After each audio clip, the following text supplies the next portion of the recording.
to the Insight Night, where we navigate the intricate maze of politics, economy, and global affairs to bring you the stories that shape our world.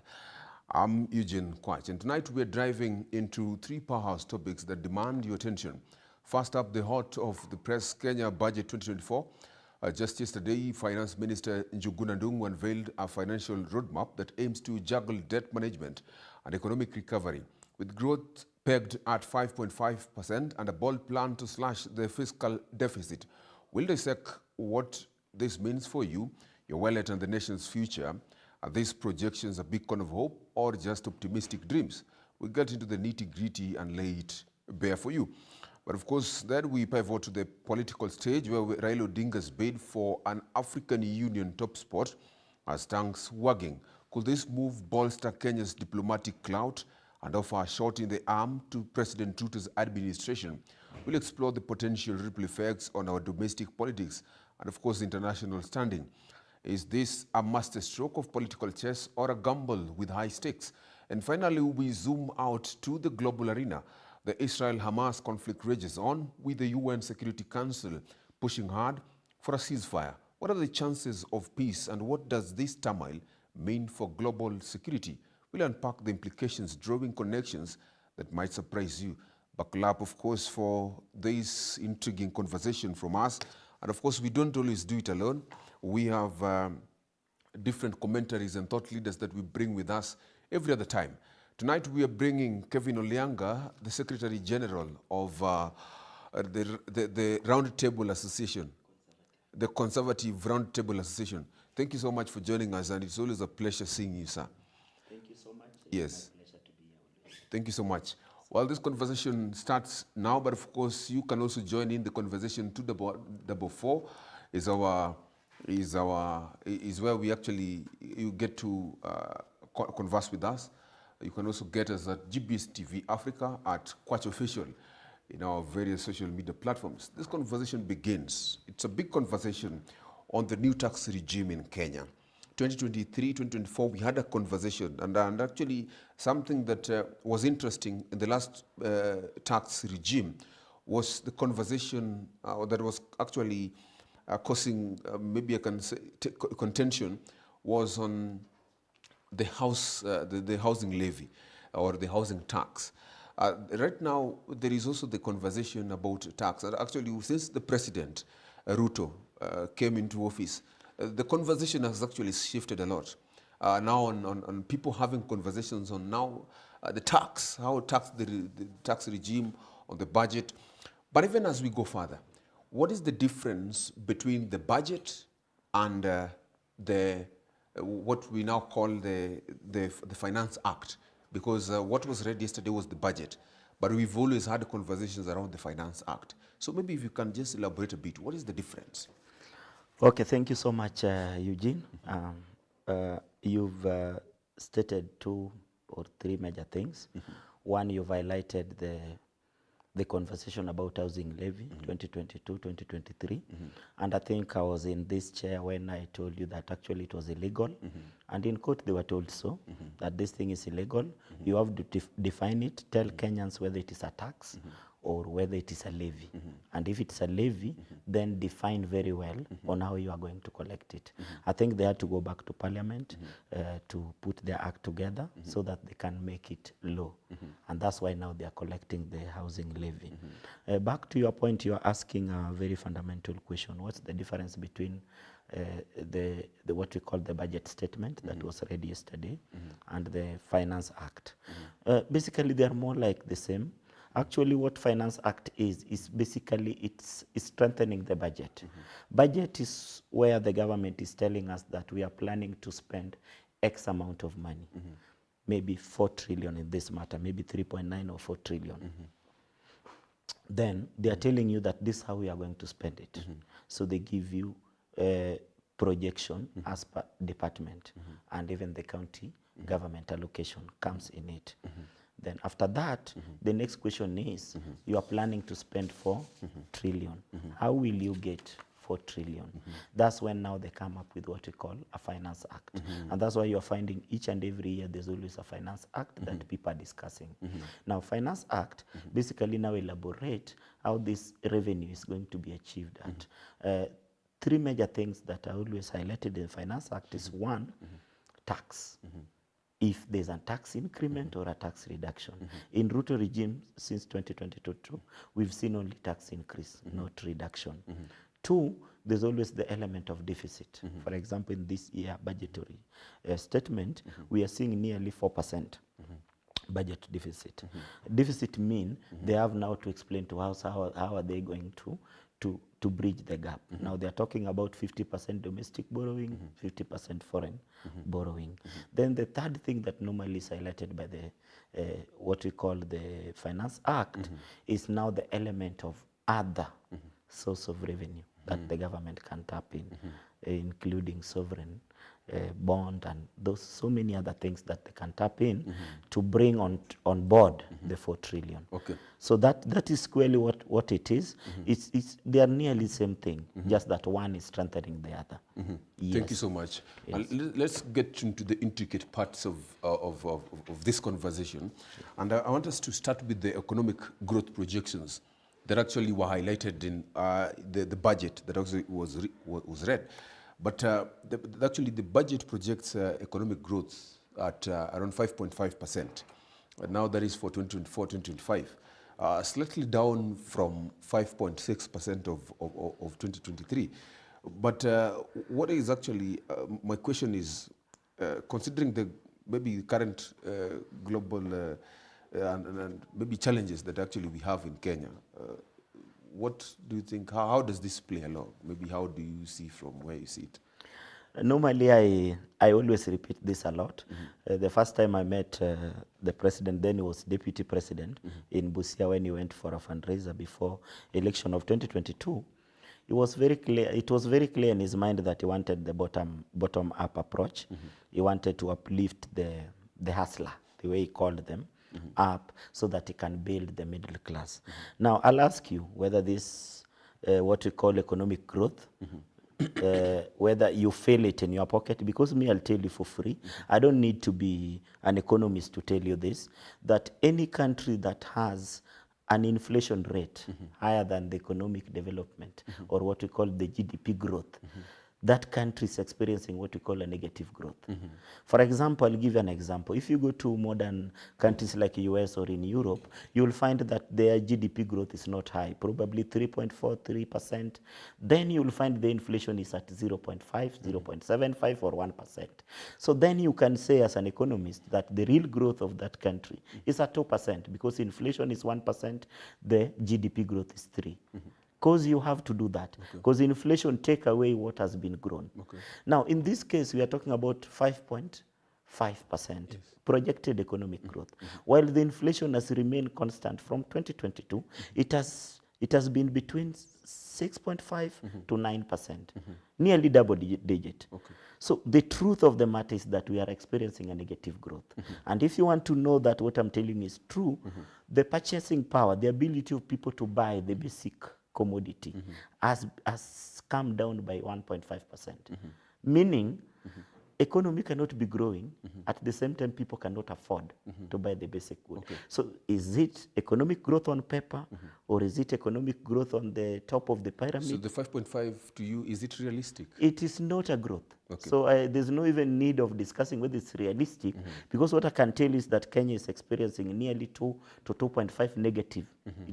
In short, negative 2.5 to negative 2% economic growth. Because as long as inflation is above the GDP growth, then there is no economic growth. That's what we call, in economic term, economic growth on paper. Yes. Wow, interesting. So you've talked about inflation. Maybe just to elucidate a bit, delve maybe into this inflation. What does the inflation you're talking about, what does it actually imply maybe on generally economic growth now that we are talking about? I agree with you. Let me use a layman term. And generally, even how can we then maybe curb it? Agree. What can actually be done, or what even brings inflation, maybe for a layman, as you say? I agree with you. Yes. I'm representing ASLA. I'm a leader of a youth organization. To avoid the jargon, this is simple. Suppose you are paying me 50,000 in 2020, and I could afford to pay rent and buy some basic goods. But now, those basic goods has increased by 20%, and you've not increased my pay in 2024 by 20%. Then it means my pay is not at 50,000. It means the real pay for me is less by 15,000, because the 50,000 you're paying me in 2020, which I could afford X, Y, now I cannot afford it because of the inflation, the increase of the cost of good by 20%. What are we trying to say? That there are so many factors that has led to inflation. One of them is what we call a stagnant real growth in people's pocket. And I'm talking about things like minimum wage. Our minimum wage has stagnated at 22,000 for the last 5 years. So if you cannot instruct the private sector and the government agency to increase pay from 22,000, for example, to 40,000, so that you can cushion people against the tax increase that you're the one who has implemented, that has led to increase of cost of goods by 20%, then the truth is these people are not earning 22, they're earning less. And now, if you use now your maths and tell us that based on your own projection, that now economy has grown by 5.5, it is a lie, because the people cannot feel it. Yes, and that's why I'm repeating, it is economic growth, yes, but it is on paper. It is not in the ground. Haiko kwa mfuko ya hustlers. Yes. Thank you so much. Yes. Let's talk about the fiscal deficit reduction that actually you had even intimated to earlier when we were beginning. And because actually it's actually expected to decrease from 5.7% to 3.3% now of the GDP. Maybe we could get, maybe what are these measures that you think that are quite significant in the reduction of this fiscal deficit? Maybe you can talk about it. Yes. Now, before I advise on my opinion what can be done by the national government to reduce deficit, first let me highlight the cause of this deficit. Because you know, if you don't go to the root cause of problem, then you'll never solve it. For a long time, what has been changing in the government, in several regimes, is the language that people speak in public offices. You find if, for example, President is a Kikuyu, you will find most employees in the national government are Kikuyus, and the language will be that. And now, for example, these are just stories. You go to public service offices, you find there's certain language that is being spoken. What am I trying to say in short? We've been employing people not based on their merit or what they can do for the government. We've been employing them because we are in the government and it's our term. It is our time to employ our people. Now, we've increased what we call the public wage bill. Currently, it's at 55% to the GDP, meaning 55% of the 4 trillion Ruto is talking about is simply going to pay wages. Now, with that, you've not even paid loan. It means there's no single day that the government will pay wages and pay the loan at the same time and still remain with something to do development with. You understand? So we must reduce the wage bill. And how do we do that? Let's audit the public service workers and know exactly how many workers do we have as a national government. Because I know currently we have duplicity, or in some certain circumstances, triple roles. You find 4 people in different departments doing the same thing. So first we need to audit.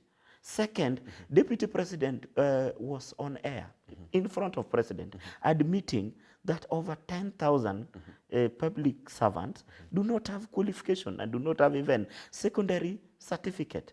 So why don't we do away with these political appointees as public servants so that we can reduce the wage bill? By standard internationally, wage bill should be below 40% to the GDP. Ours is at 55. That is the cause of our deficit. Second cause is that we are increasing tax to a level where we reduce the collection of revenue. What do I mean? You know, there's a thinking from the government, I don't know where it's coming from, that if we can increase excise duty, then they're doing maths, we are going to collect X amount. But what they're forgetting that by increasing tax, for example, in the last 2022-2023, the taxes that were increased led to loss of jobs in the private sector. And that led to KRA losing whooping 16 billion in PAE alone in tax collection. Because if there were 100,000 employees and now there are 80,000, where do you expect KRA to collect the PAE from? Secondly, the increase in excess duty and VAT has reduced the purchasing power of the citizen. Meaning if KRA was collecting X amount, now they have to collect 20% less of that X amount. So this deficit is as a result of unmanageable or unpractical tax regime. What can be done is one, and I highlighted it the last time when I was here, that there are better ways to increase tax. First, increase growth. Growth, for example, I said that the national government can take up what we call internship for young people to earn minimum wage. And by doing that, you increase the number of employees and you increase the pie. Second, I talked about doing, for example, now in the current budget, you find that agriculture has remained stagnant. Every key sector that can increase growth or development has either attracted negative budgetary allocation or has remained stagnant. So how do you expect to increase revenue when you've increased budget for building houses by 200% and you're building houses that people are not going to afford, houses that are not going to bring revenue immediately? So what we are doing now is that we are borrowing from Peter to pay Paul. So we borrowed 1.2 trillion US dollar from the World Bank to pay Eurobond, which we are paying in June, 500 million. US dollar, and to pay other loans. Sorry, we borrowed 1.2 billion US dollar. Now we are paying 500 million to Eurobond, 500 million US dollar. And we are paying other loans with this 1.2 billion. So the question is, we are just increasing our deficit. We are just transferring it from one sector to the next. In short, we will never reduce it with the current taxation. But it's actually projected to reduce from 5.7 to 3.3. Are you seeing it working? That's the question. Because from what I've explained to you, is that for you to reduce it, first you must reduce wage bill. We are not seeing wage bill coming down. Let's talk about the debt management strategy, because actually the fiscal deficit will then lead to now debt. Because and then actually it leads to a question on Kenya's public debt, because for a long time we've had this conversation on Kenya's debt when we talk about even the Chinese or whoever. So it's a conversation that we've had. But now the question is like, how feasible is the plan to maybe now slow down the uptake of new external commercial debt, and even as we continue to manage existing liabilities, maybe through debt swaps? Now, we will talk about the debt swap. We'll talk about a lot of jargon in terms of debt management. But the countries that have done it, we saw China achieve that in 1970s, late 1970s. We saw Korea solving that. We saw Malaysia doing the same. The best way to manage debt is to invest in productive economy. Slow down on non-productive economy. For example, the issue of building houses is not a necessity. It might be a necessity for certain cartels, for certain people in the government who are going to benefit from it, but it's not a necessity to this economy and to Kenyan people.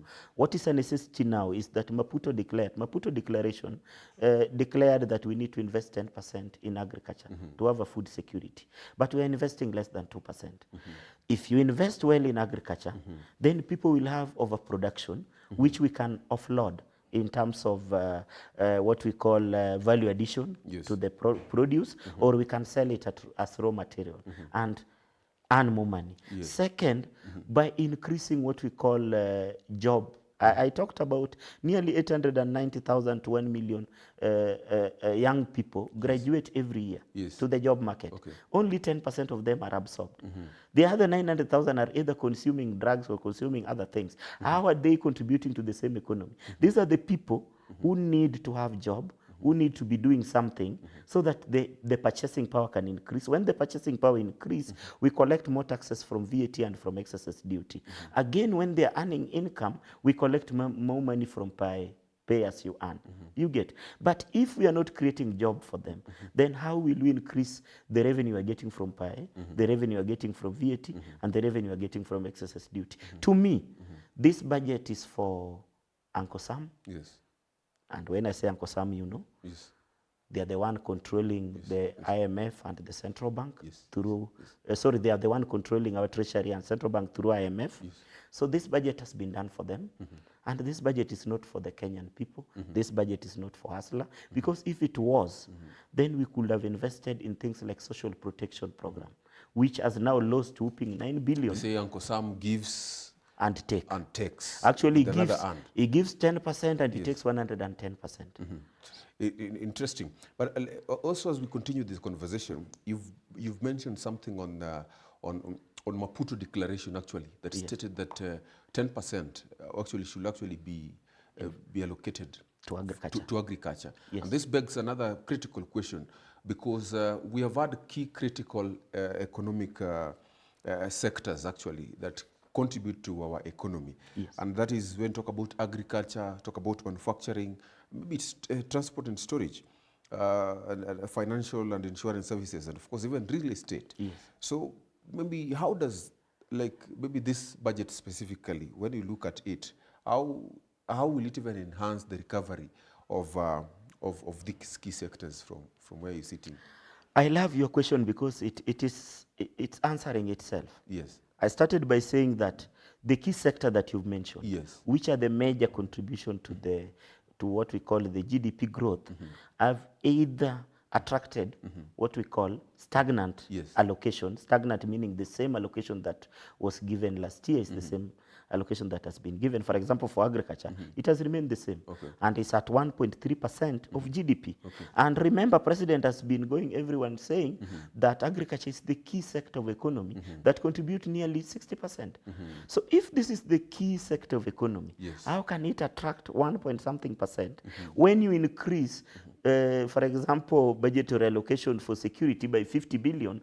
Who are you protecting if you cannot protect people from hunger?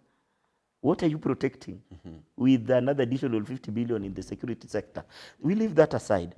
Transport you are talking about, the road and infrastructure has attracted negative 4% in the budgetary allocation 2024-2025. So how are you going to develop more roads if you're reducing the budgetary allocation when actually this is the time when we should be able to improve our physical infrastructure after the devastating floods that we've just had recently. But now we've given them negative 4% in terms of allocation.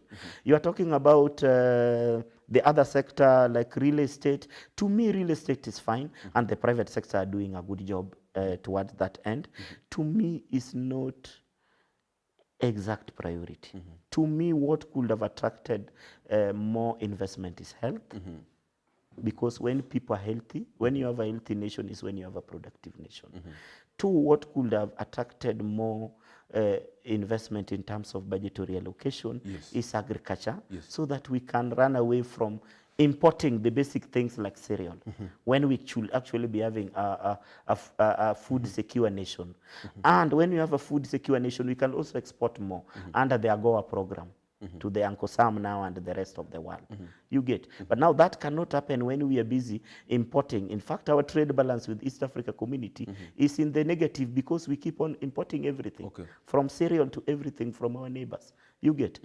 The other aspect could have been youth employment, which is not happening because I'm telling you, if a whole deputy president in front of the president, and I was happy, he did it intentionally in front of the president to avoid being misquoted. He said, and I quote, that Mr. President, we cannot start auditing people based on their qualification.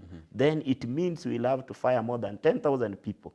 So when you are saying that you've employed people without qualification, prerequisite or whatsoever, but you are encouraging people to pay more than $1 million in their college tuition, to get a degree. Degree for what? Okay. Degree for what? Understood. You also mentioned about on a very critical issue, which I would actually wish to maybe pinch a bit on, maybe to give us, to tell us more, which is, I think, is a very critical issue. When you talked about the Eurobond, for example, as maybe like now Kenya plans to borrow around 338.8 billion, 333.8 billion shillings from now external sources, and repay part of this Eurobond using a World Bank loan. Maybe someone will ask whether this is quite sustainable in the long run, in the long term, like maybe the reliance now on external borrowing, and maybe what the risks it poses maybe to maybe Kenya's financial stability now as we talk in the long run, because I think for a long time we've had issues with this government does things in their own way, which they think is sustainable only to the time that actually they will be in existence. Then when another president and a new regime, new government comes, there is a new issues altogether in maybe tackling the issues of the previous regime. So what do you think? Brother Eugene, one thing I love about our President, His Excellency William Samoei Ruto, is that normally he's very eloquent and very straight on what he wants to do when he's having microphone in the road show or along the road when he's with hustlers. And when he go back to State House, probably, I don't know whether he forget or he restructure his thoughts. Because one, for the last 1.5 years, he has been talking about one thing, that he want to reduce foreign borrowing because we are borrowing in US dollar, and based on the what we call the currency instability between Kenya shilling and US dollar, paying this debt is becoming expensive because of that instability between Kenya shilling and US dollar. And he said he want to increase what we call domestic borrowing. Now, we saw Magufuli, the late president of Tanzania, borrow nearly 90% from domestic. And it helped Tanzania not only to restructure their what we call external debt, but it enabled Tanzania to pay their debt in full. So that now Tanzania debt are in their Tanzania shilling, meaning there is no issue of debt increment, there is no issue of currency exchange increasing the debt, and there's no issue of what we call external pressure. Because if you borrow locally, you can always increase what we call the bond period. You understand? It's unlikely to negotiate with, for example, the likes of IMF or the world players on increasing term of the loan. It has never worked for any country in Africa. So my question is, in this budgetary statement, when Dung was reading it yesterday, we saw a different ball game. He was explaining that they will do 50% local borrowing and 50% foreign. Why are you increasing foreign borrowing when actually that foreign borrowing is what is putting a lot of pressure on Kenya economy? So to me, what we are doing currently is not paying debt. Actually, we are increasing foreign debt. We are taking debt from IMF, which we are projecting to borrow 3.36 billion US dollar. Yes. We've already borrowed 1.2 billion from the World Bank.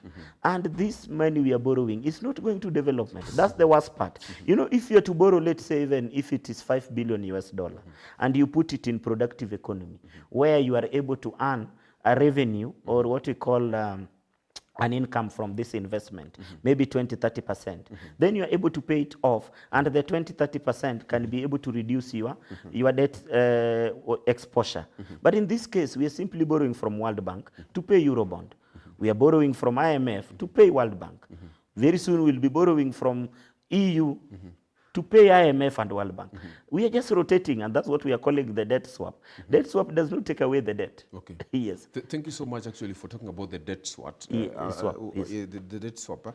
But my question would then be, like, is there a prerequisite for maybe the IMF or maybe these other institutions that actually now maybe give to Kenyan, lend Kenyans? Is there maybe prerequisite that they put for before they actually lend to Kenyans? Is there maybe checks whether they say that now we are actually giving you this amount of money? Will you be accountable and maybe tell us how you've used it? And if actually they've not met the preconditions, then they can say that because it has not been used well, then Kenya cannot borrow again. Because we've always had these issues of time and again, since time immemorial. So how can it be stopped? And furthermore, can even now the IMF, the World Bank, the Bretton institutions, how can they now even help? Is there maybe measures they put, or they also affiliate to this bad use of Kenya's money? Thank you so much. I think, Eugene, that's a very important question. And IMF failures in Africa is in public domain. Yes. I'm not alluding to anything new. For the last 15 years, to be specific, I can mention for you 5 countries Yes. that are down in trenches because of bad policy from IMF. One of them is Mozambique. Okay. Second one is Zimbabwe. Third one is Malawi, which is now in what we call receivership. The latest one is Ghana, which the country is in a crisis and is in receivership.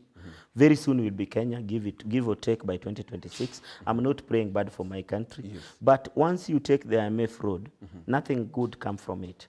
One, historically, you know, we refuse to learn from history. But historically, in early 80s, 1983 to 1987, what led to collapse of Moi regime then was IMF under what we call the Structural Adjustment Program.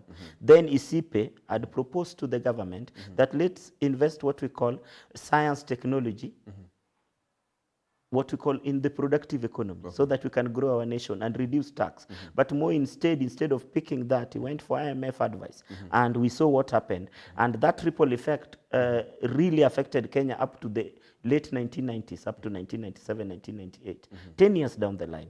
What am I trying to say in short? IMF loans can be equated to bribery. Because one thing I like about the Chinese loan is that Chinese invest in infrastructure, invest in a project. For example, if you want 200 billion from China, they'll ask you, what do you want to do with it? Then you tell them, we want to build 2 dams. What China will say is that we are not giving you 200 billion in cash. We will build for you the dam at the cost of 200 billion. Yes, it's a debt from China. We can complain politically. We are not saying China is perfect. We will say they are coming with their own people to build these things. They are not taking up our experts to do the same. Labor issues can be there. Yes. But at the end of the day, there's a project done and delivered. And I'll give you an example of such project. Yes. We've seen the flyover, what do you call it? The expressway done by China, simply paying itself, the loan. We've seen the SGR, although not completed, done by China. But when it's come to IMF, they give money.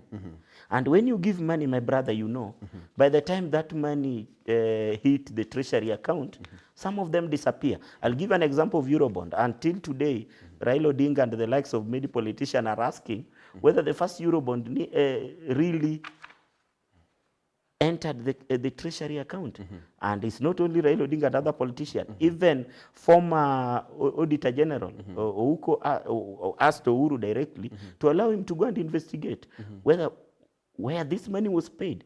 What I'm trying to say, the Bretton Woods institution bribe governments and lead nations to debt because money they are giving do not go to fund projects. This money are diverted, these monies are squandered, and this money are used to pay other loans. Let's have, you're talking about critical issues.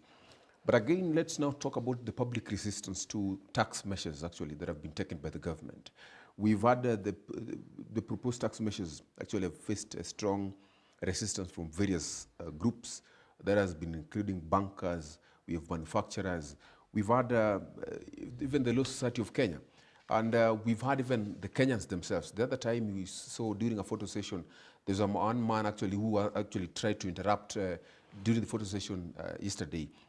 And actually that shows how maybe some of the Kenyans do not actually like what is happening and actually are resisting this. But the big question has been, is the government listening to its people? Now, how does actually even the government plan, maybe even in addressing and mitigating some of the concerns that have actually been raised by the stakeholders? Because we have various stakeholders, and one of them, apart from the Law Society of Kenya, manufacturers, bankers, it's even the people themselves. They're saying this is too much. How could even the the government plan on maybe mitigating or actually looking at this and addressing these issues? Thank you so much, Brother Eugene. To that question, I'll tell you one. Until this regime realize that first they need to budget for Kenyan people. Second, until they realize that the critical docket like Treasury and Central Bank should have policy that is reflecting the wishes of Kenyan people, there is no change that we should expect as citizens of this country. And you are talking about the resistance or the agitation. You know, we don't have another Kenya. Me and you were born in this country. And it's a marriage that is for better for us. This is our country. There's no day I'll move to Uganda and I'm saying I'm now a Ugandan. I'll only go there as a Kenyan living in Uganda. So the reason why Kenyans are now resisting and trying to agitate is because this thing is unworkable. This thing is not solving any issue. This thing is increasing debt. And this thing is causing what we call economic collapse. And what Ruto is being told publicly and openly is that it's high time you listen to us. If you fail to listen to us, then you're leading us to the ditch. To me, I don't want to Is the government addressing these issues? They are not. They're not. They are not, because I've started by answering that. That the moment you give powers to IMF and the World Bank to be the one running your macro and microeconomic policies, through Treasury and through Central Bank, let's talk about. Then you lose it as an issue. Yes, let's talk about the issue of job creation and actually youth employment. It has been a very critical issue actually, and not just during this time, but for quite a time, and it's an issue actually even during elections. So the budget actually emphasizes job creation, particularly for the youth. But now, what are these specific initiatives and programs included maybe in the budget to maybe stimulate job creation and support youth employment from where you see it? Our president said, and I quote, that by building houses, he will be able to create jobs for youth as stone masons and I don't know, those who carry water and everything. We've not seen that happening. To me, this question is difficult to answer because there's no answer to it. There's no specific policy that is being undertaken by the current regime to create youth employment. And I've given you an example of one sure way of increasing youth employment. And I said, number one, we can come up with a directive where we say that both public service, county government, and private sector should take up 30% of the employee workforce, total workforce, as internship. And when you do that, you are able to mop nearly 60% of those who have graduated to the workplace. But now what we are seeing is underpayment of even the youth who have been employed as the JSS, or what you call junior secondary school teachers, who are complaining of underpayment that is below the minimum wage. They're being fired for raising their voice over being underpaid and being overworked. You get? So we are only seeing youth being fired from the employment. We are seeing tax measures that are leading to private sector firing a lot of young people from work. Because by the way, when private companies start struggling, the first victims are normally the ordinary employees, who a majority of them are youth who are earning the minimum wage. Two last questions, actually, if you allow me, because I feel it's important that we tackle these issues because they're very important. And then we come back to other issues. The first one is on climate change and, of course, disaster preparedness. We have actually experienced that for some time now. And actually, the budget acknowledges the impact of climate change, related events now, like maybe the floods. And my question would be the provisions that actually been made in the budget to enhance Kenya's resilience to maybe mitigate the climate change. And maybe improve the disaster preparedness from where you see? Number one, Eugene, to answer you that is that, I'm sorry, it might look like I have a bad blood with the current regime, but we're stating things as they are. Yesterday when Professor Ndungu was reading the budget statement, one thing was clear, that the what we call environmental protection and Minister of Environment lost a whopping 11 billion from previous allocation. By that is negative, nearly 5%. You understand? Okay. So if the president is telling us to plant trees to protect our environment so that we can have a better tomorrow, and we've had several conferences in KICC towards the same agenda, and he has said, and many times he has repeated, that environmental protection is a part and parcel of his 5 what we call pillars, economic growth. And then you give environment what we call less by 11 billion, and you increase that to security, then how are we going to protect that environment? That is one, I'll leave it to you and to the public to decide. But second, we are misusing our human resource. I've repeated many times, even if you watch television worldwide, you find that it is the prerogative of the military establishment to prepare what we call national disaster program, where lives can be saved. During the recent flood crisis, we saw young people carrying children and elderly on top of rooftops, what we call not even the iron sheet rooftops, to safety, when there was no single military presence to do this work. So my question is, why are we allocating over 180 billion to military for them to eat, go to gym, and sleep in the military barracks? So what value are they adding? Because we are waiting for a war that will never happen. The Somali is not our war, it's war of US. And the oil that they want to take away from Somalia, that's not our war. We are in Somalia because of foreign influence and foreign powers.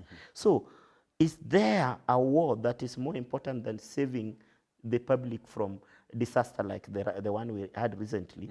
Is there a war better than fighting what we call anger and poverty through building of bridges, through building of tunnels, through building of irrigation infrastructure? Let's end this and talk about the spending priorities and actually the allocation. Because as we talk about the budget, then a very critical question actually that someone will ask, based even on what you have actually said, someone will beg the question, it will actually beg the question that, let me just bring this, the total spending of the fiscal year is seen as 3.992 trillion shillings. But the question is, how is then the spending priorities even determined? Because you talked about maybe some sectors actually, like security, have been given more, which to you think should have been given maybe less compared to maybe agriculture would have been increased. So generally, how do you think spending priorities are determined, maybe in government? And what are the key areas where the government actually plans to allocate these funds to ensure effective utilization and economic recovery, according to the government, through the budget yesterday? Thank you so much, Eugene. Yes. To me, our priorities are on one, when you take money from the elderly, or what you call social protection program, you take a whooping 8 billion to increase the budget for the executive, to increase the budget for national security, then you expose them to danger. Because this is our elderly, these are people who need what we call the stipend, these are people who need the necessary health cover. But we are taking money, in short, we are stealing money from the poor and giving it to the generals to fight their wars. Wars that are not adding value to Kenya. War that does not have exit strategy. Two, on the same spending priority, when you leave agriculture stagnant and you expect it to contribute 60% to the GDP, you expect it to what we call mitigate on what we call food security so that we can have a food secure nation. You leave it stagnant in terms of budgetary allocation, but you increase again another 30 billion in the security parameter. Then the question is, what is security? Is security having policemen with gun in every doorstep? Or is security is having employed youth who are not using drugs, having a secure food secure nation so that people can not go angry in their houses and think of stealing? What is security? You understand? So unless we define what security is, because what we are having is increase of expenditure in the security sector to suppress the nation. To suppress those who are crying yes, over food, this is suppression strategy. So to me, the regime is spending in wrong areas. The regime is taking wrong advice from IMF. Because IMF, anywhere they go, they are always against what we call investment in education, investment in healthcare, and investment in productive sector. Okay. Thank you so much, Mr. Sadiq. We'll continue with this conversation in a jiffy. But we are taking a short break momentarily. We'll be back, and of course, with much, much more tonight.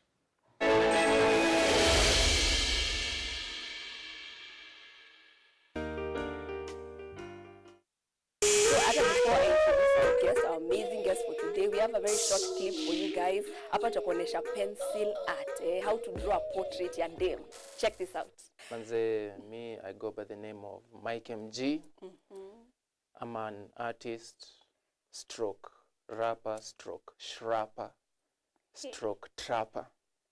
Yeah. So hata before we start, wazazi wako walisemaje about your music? Did they support you? Good. I'm still young, need some guns, need some insight. Kuserereka tutadunda will be hell of a night. Autopilot zitashika will be on my flight. The sativa devil's ladies made me high like a kite. So do you think msanii pia anafaa ku cloud chase ndio talent yake ionekane, ama inafaa kuwa only talent? Go for Fenagito, I'd go for Octopizzo. Octopizzo. And I'd go for P-Unit. Oh. P-Unit as a whole. Okay. Wakiwa group. CY Kiki. Yes, fresh. Hebu niambie ulikuwa unafikiria nini ukitengeneza hiyo video? Kienda Music Festival nilikuwa nafanya mafoka. Mafoka ilikuwa performance ya kurap na Kiswahili. What? Okay. Yeah. Ni kama shairi lakini ni rap. Lazima ikuwe na articulate message. Yeah, hadi tukafika finali huko Kasa. Welcome everyone. It's your girl Alice and this is GBS TV Art Club, the best art club in East Africa.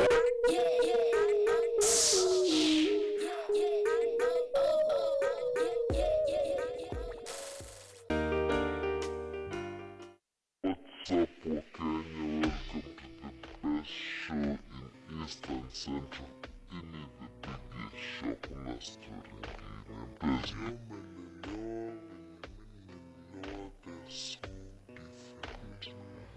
But at the end of the day, you make the decisions you want to see. You've had this over the past few weeks. Sorry, can you try to break down this? What is this called endometriosis?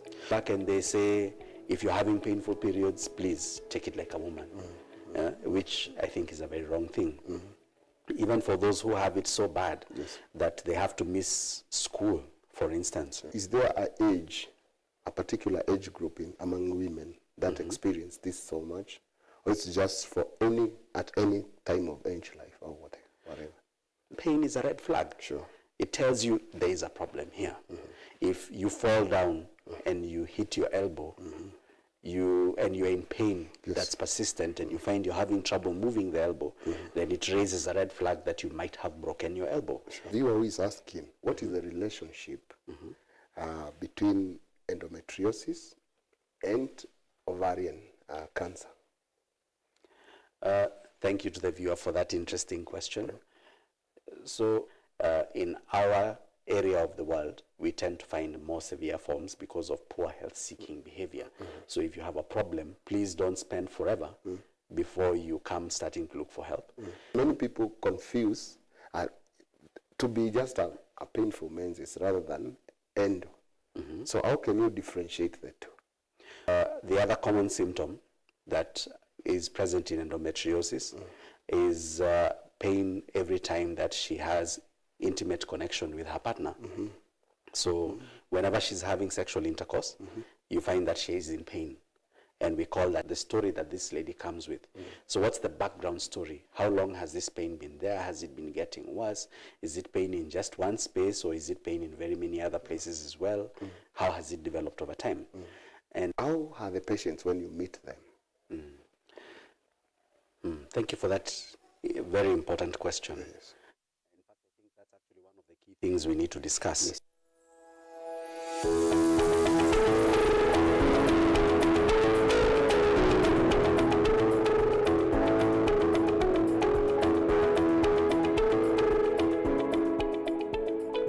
You've had this over the past few weeks. Sorry, can you try to break down this? What is this called endometriosis? Back and they say, if you're having painful periods, please take it like a woman, which I think is a very wrong thing. even for those who have it so bad that they have to miss school, for instance. Is there a particular age group among women that experience this so much? Or it's just for at any time of age life or whatever? Pain is a red flag. Sure. It tells you there is a problem here. If you fall down and you hit your elbow, and you're in pain that's persistent, and you find you're having trouble moving the elbow, then it raises a red flag that you might have broken your elbow. Sure. The viewer is asking,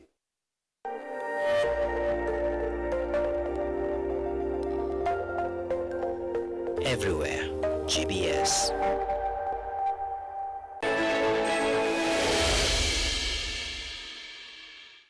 Thank you so much for being and staying put with us as we continue with this conversation. And of course, I still have Olianga Sadiq Kevin here with me as we continue to discuss the most important and critical bit of these conversations. Thank you so much. I want us to move to and shift conversations to another issue, and that is on Raila Odinga's AU candidacy, and of course its benefit to the current administration. And I want you to touch, because of time, I would wish you to touch on certain things. One of them is the bipartisan unity. And that is, could Raila Odinga's AU candidacy actually foster maybe a greater political unity and maybe reduce tension between the government and opposition, as we have been witnessing?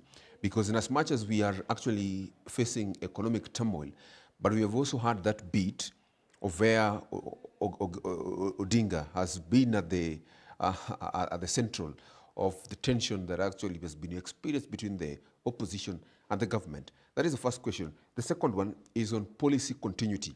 We know that the former Prime Minister, Raila Odinga, has actually been at the center of major policy changes within the country.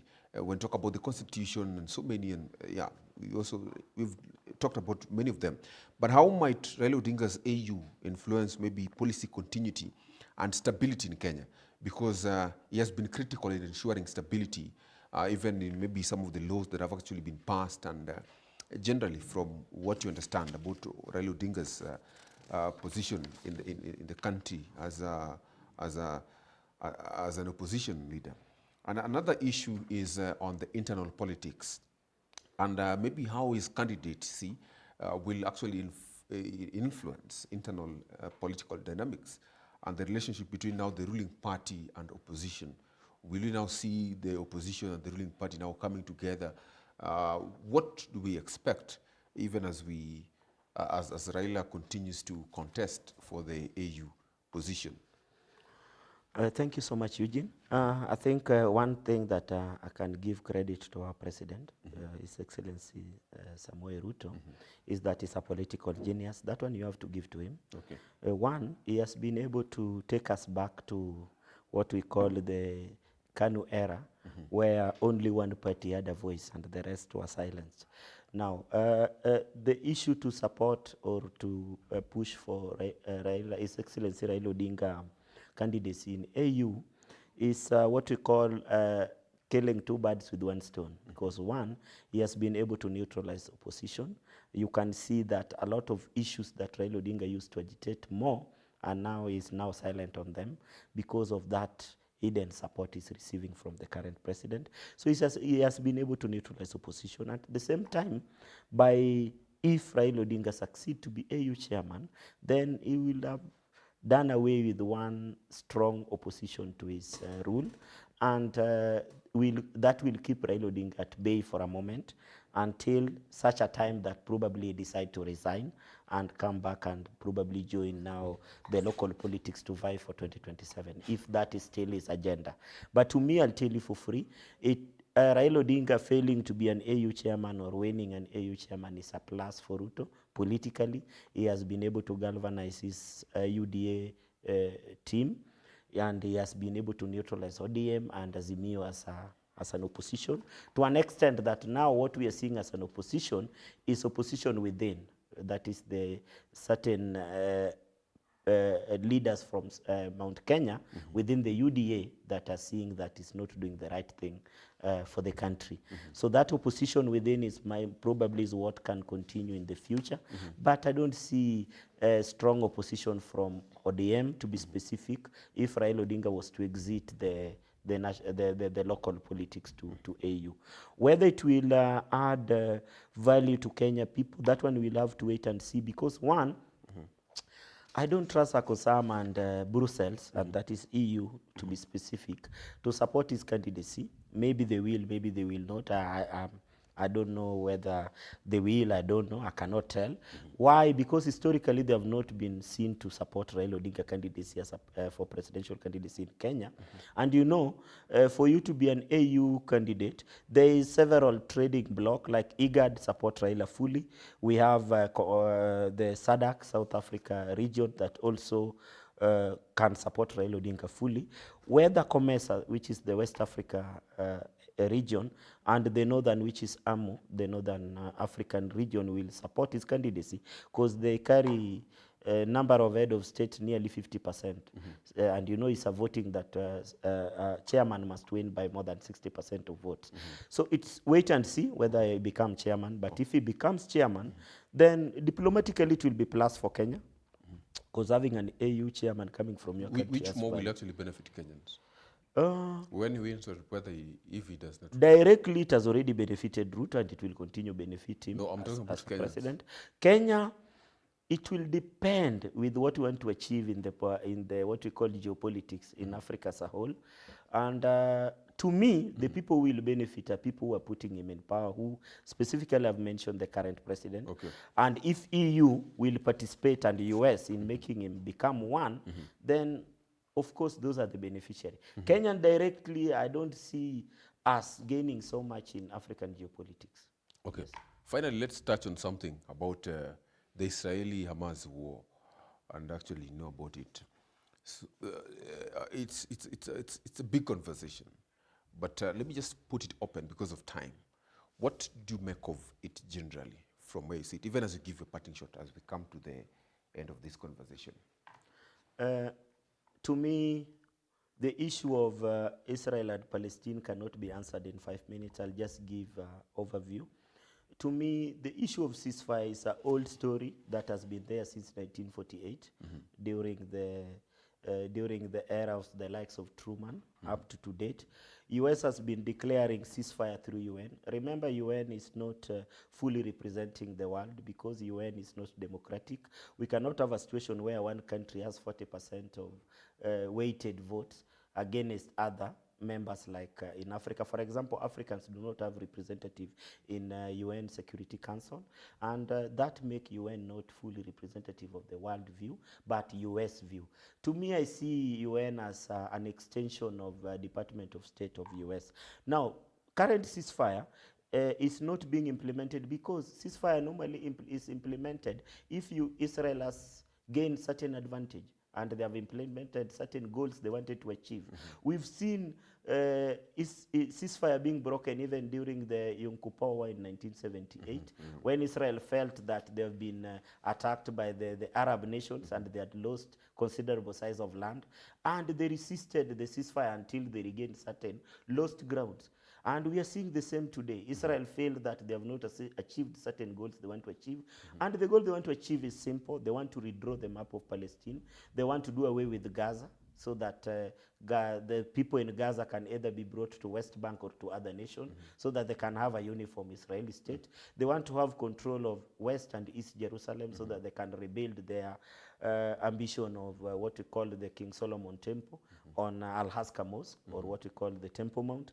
These are dangerous moves. Whether US will allow it to continue, fine.